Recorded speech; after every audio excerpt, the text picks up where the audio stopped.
Yan. Tinola. Okay, gisa na po tayo. Yan. Lutuin ang bawang. Sunod na ang sibuyas. Yan.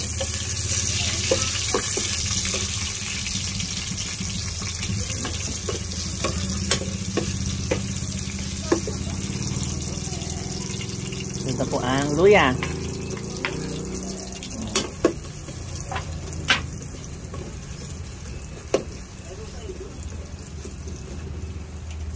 Yan. Pwede na yan. Sundan natin po ang manok, no? Yan. Sasangkot siya natin.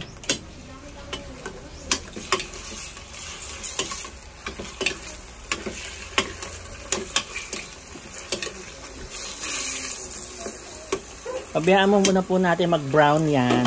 Tapos, lagyan na natin yung ibang ingredients. Add na po natin yung tubig.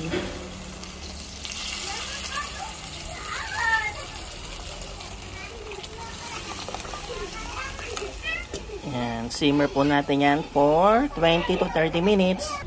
Add na po ang cubes. Konting patis. 20 minutes. Lagyan na po natin itong papaya. Mas gusto ko po ang papaya kasi mas matamis. Lagyan natin isang sili. Then, malunggay. Maraming malunggay. Kasi healthy ang malunggay.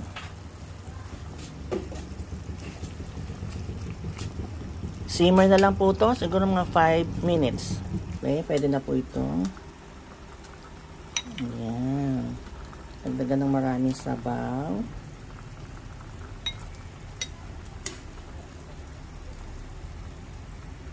There. Harap! Okay.